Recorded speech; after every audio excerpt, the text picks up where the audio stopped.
Good morning, dear students. It is your GK class. Today we are going to discuss chapter 32. Chapter name is Torch Bearers, means Path Pradarshak. Now let's start the chapter. A torch bearer is a person who leads or inspires others in working towards a valued goal. एक जो पथ प्रदर्शक होता है वो एक ऐसा व्यक्ति होता है जो अन्य व्यक्ति को अपने लक्ष्य की दिशा में काम करने के लिए प्रेरित करता है. Below we are given descriptions of some torch bearers. कुछ जो पथ प्रदर्शक हैं उनके बारे में विवरण में दिया गया है.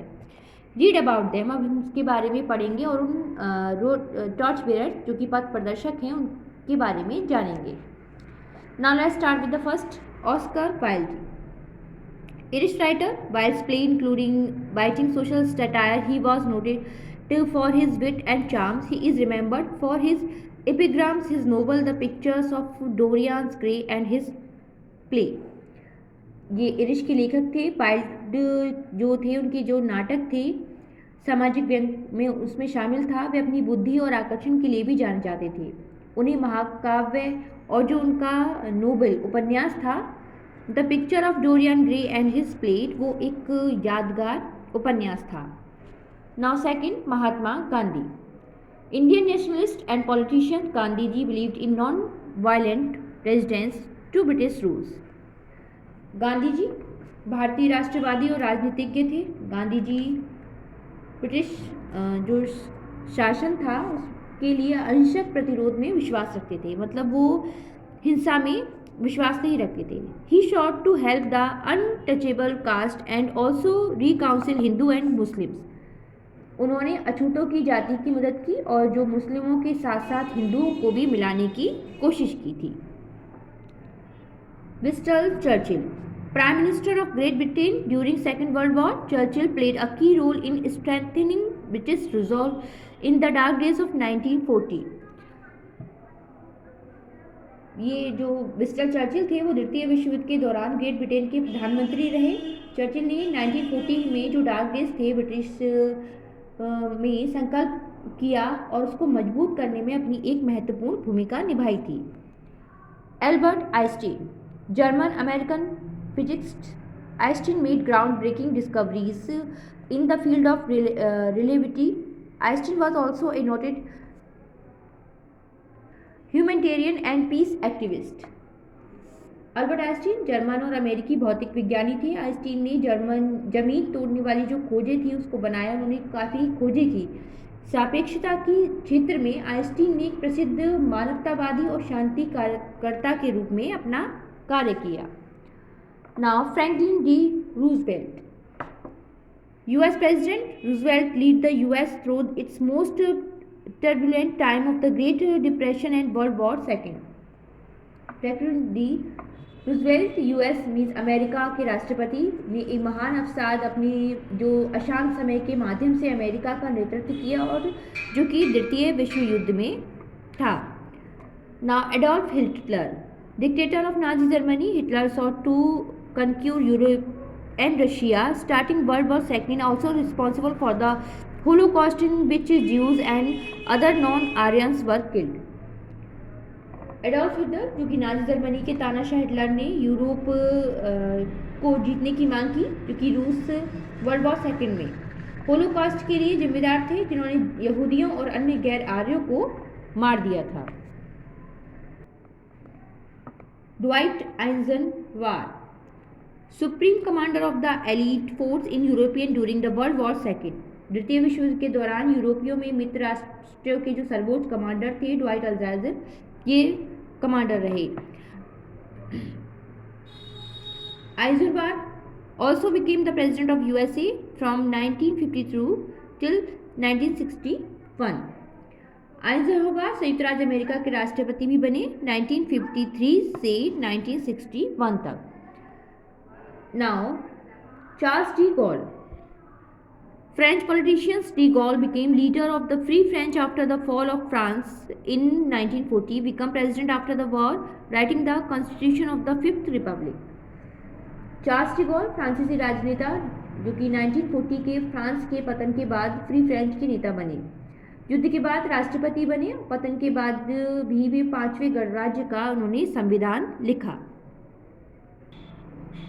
Chairman Mao. Mao leads the Chinese Communist Party to power during the Along March and fight against the nationalist Mao rule through the Cultural Revolution until his death in 1976. Chairman माओ राष्ट्रवादियों से लड़ते हुए चार्ल्स कम्युनिस्ट पार्टी के इन्होंने lead किया। एक लंबे समय तक इन्होंने फाइट की और राष्ट्रवादियों के विरुद्ध की थी, जो कि उन्होंने माओ ने 1976 में अपनी मृत्यु तक सांस्कृतिक क्रांति के माध्यम से शासन किया। John F Kennedy.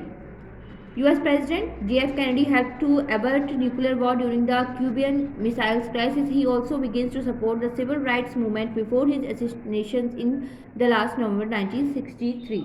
John F Kennedy America राष्ट्रपति थे। वे JF कैनेडी के क्यूबा मिसाइल संकट के दौरान जो परमाणु युद्ध को रोकने में मदद की थी और उन्होंने नागरिकों के अधिकारों का समर्थन शुरू किया था। 1963 में नवंबर 1963 में इनकी हत्या की गई थी। Nelson Mandela, the first president of democratic south Africa in 1994. Mandela was imprisoned by the apartheid regime for 27 years, but on his release helped to heal the wounds of apartheid through forgiveness and reconciliation. Nelson Mandela लोकतांत्रिक दक्षिण Africa के पहले राष्ट्रपति बने। Mandela को 27 साल के लिए रंग भेद शासन द्वारा कैद किया गया था, लेकिन जब उनको रिहाई हुई तब रंग भेद के घावों को भरने में मदद मिली, जो कि फॉरगिवनेस एंड रिकाउंसिलेशन क्षमा और सामंजस्य द्वारा हुआ। Pop John Paul II, Polish Pope from 1978 to 2005. Pope John Paul is credited with bringing together different religions and playing a role in the end of communism in Eastern Europe. Pop John Paul II polish pope को अलग अलग धर्मों को एक साथ लाने और पूर्वी यूरोप में साम्यवाद के अंत में भूमिका को निभाने का उनको श्रेय दिया जाता है। Now Martin Luther King Jr. Martin Luther King was a powerful leader of the non-violent civil rights movement. His 1963 speech "I Have a Dream" was a pinnacle movement. Martin Luther king ये एक अहिंसक नागरिक अधिकारों के आंदोलन के शक्तिशाली नेता थे। उनका 1963 में जो स्पीच थी, जो भाषण था, आई हैव अ ड्रीम, मेरे पास एक सपना है, एक पिनेकल मूवमेंट, एक शक्तिशाली है, एक शिखर क्षण उसको कहा जा सकता है। Dalai Lama, spiritual and politician leader of Tibetans, Dalai Lama was forced into exile by the invading Chinese. He is leading figure for non-violence and spirituality. Dalai Lama तिब्बतियों के आध्यात्मिक और राजनीतिक नेता थे, जो कि हमलावर चीनियों से निर्वासित जिनको कर दिया गया था। वह अहिंसा और आध्यात्मिकता के लिए एक अग्रणी व्यक्ति हैं। Now Mikhail Gorbachev, leader of the Soviet union, Mikhail Gorbachev oversaw transitions from communism in Eastern Europe to democracy. He was awarded the Nobel Peace Prize in 1990. Soviet संघ के नेता मिखाइल गोर्बाचेव ने पूर्वी यूरोप में साम्यवाद से लोकतंत्र में निरीक्षण किया। उन्होंने 1990 में नोबेल शांति पुरस्कार से भी उनको सम्मानित किया गया था।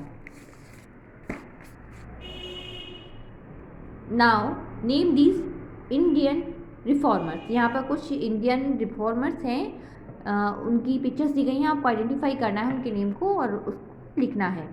फर्स्ट पिक्चर है Jyotiba Phule, second picture Raja Ram Mohan Roy. Now third picture Ishwar Chand Vidyasagar. Now fourth Annie Besant. So you will write these names. So I hope you all have understand this chapter. Keep practice and learn also. Thank you.